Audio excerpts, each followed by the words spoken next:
નમસ્કાર દર્શક મિત્રો, બાબા સૈયદ આજે જ્યારે ઘટના ઘટી છે વડોદરા ખાતે, ત્યારે દુઃખદ ઘટના છે અને બહુ કરુણાદિક ઘટના છે.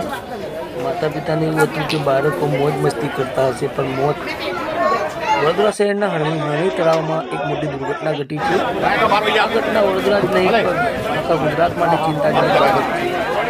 લોકોએ તંત્ર ઉપર કાર્યવાહી કરવાની માંગ કરી રહ્યા છે.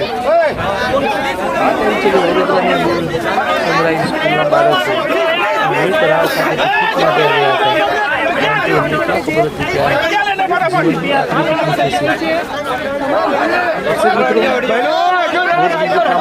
મૃત્યુ પામનાર વિદ્યાર્થીઓનું નામ આપી ગ્રાહ્ય સામે આવ્યા છે. જે બાળકોનું મોત થયા છે જેમાં વિશ્વનામ છે, અજામા અને એનસીમાં છે,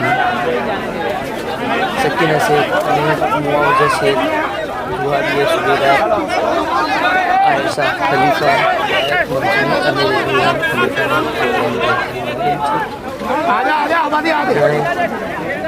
જ્યાં બોટિંગ દરમિયાન ક્ષમતા કરતાં વધુ બાળકોને બોટમાં બેસાડવામાં આવ્યા હતા, જેના કારણે બોટ પલટી મારી ગઈ હતી. તે દરમિયાન અચાનક બોટ પલટી મારી જતા 23 વિદ્યાર્થીઓ ડૂબ્યા હતા.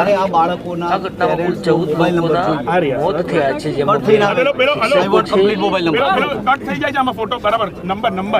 શિક્ષકો છે તથા 12 જેટલા બાળકો હોવાનું જાણવા મળી રહ્યું છે. તંત્રએ માહિતી આપી છે. બાળકોને કહી શકીએ કે ગુજરાતના જે ગ્રુપ પ્લાન છે સંઘવી દ્વારા માહિતી આપવામાં આવી છે.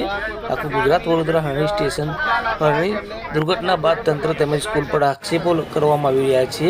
હરણી તળાવમાં બોટનું કોન્ટ્રાક્ટર પરેશ શાહ નામના ઇજારદાર લીધું હતું, જેણે પછી શું થયેલું?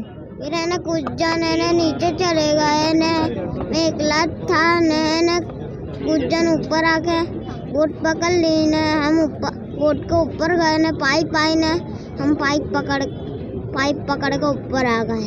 कितने बच्चे बिठाए थे अंदर? 30 बच्चे बिठाए. और टीचर्स कितने थे?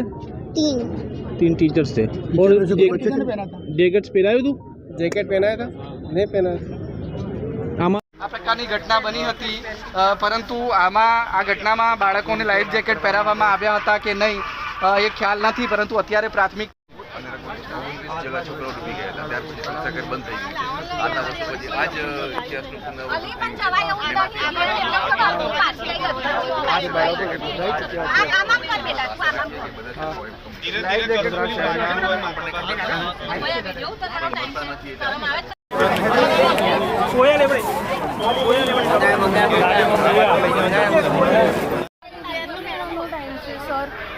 મેડમ અમે અમારું કામ કરી રહ્યા.